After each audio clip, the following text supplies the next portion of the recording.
Bonjour l'Église par Évangile. On est là de nouveau. J'ai un encouragement à partager avec vous.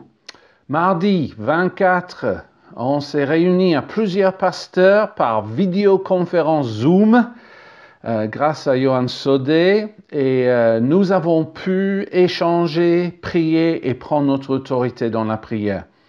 Un verset clé que j'ai partagé avec eux, traduit en fait de la Passion en anglais, dit ceci en Jacques 5, 15. Un pouvoir phénoménal est libéré grâce à la prière passionnée et sincère d'un croyant engagé. Je veux souligner vraiment deux aspects de ce verset pour nous aujourd'hui. D'abord, je crois que nous entrons vraiment dans de nouvelles dimensions de prière.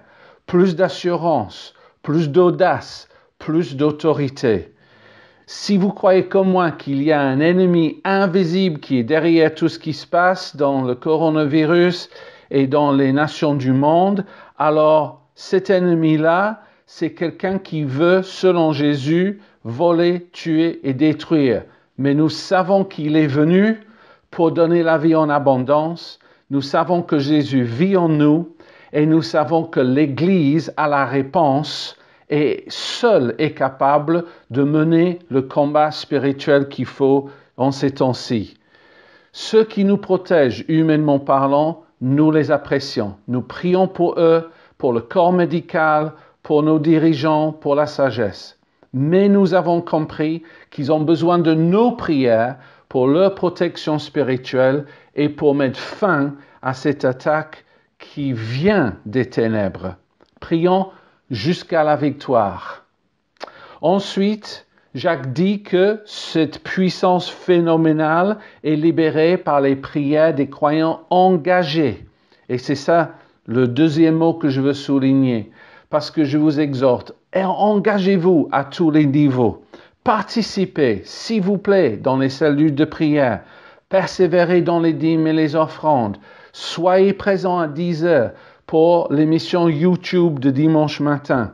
Parce que on veut aller de l'avant. Abonnez-vous à la chaîne. La moitié de l'Église n'a pas encore fait. Mais si on arrive à 100 membres, j'ai expliqué la différence que ça fait. Donc, je reste convaincu que ceux qui s'engagent dans la prière dans ces temps-ci vont sortir de plus en plus forts et avec des acquis spirituels. Je vous laisse avec encore une fois la traduction de la Passion parce que je sens que c'est vraiment le mot ou la parole de Dieu pour nous en ces temps-ci. Je suis toujours en Jacques, mais maintenant Jacques 1, 2 à 4. Mes chers frères, quand il semble que vous ne faites face qu'à des épreuves, considérez cela comme une occasion inestimable d'éprouver la plus grande joie possible. Car vous savez que lorsque votre foi est mise à l'épreuve, elle réveille en vous la force de supporter toutes choses. Et puis, à mesure que votre endurance s'accroît, elle libère la perfection dans chaque partie de votre être jusqu'à ce que vous soyez mature et accompli sans faillir en rien. Ma prière, c'est que vous soyez transformés dans sa présence cette semaine.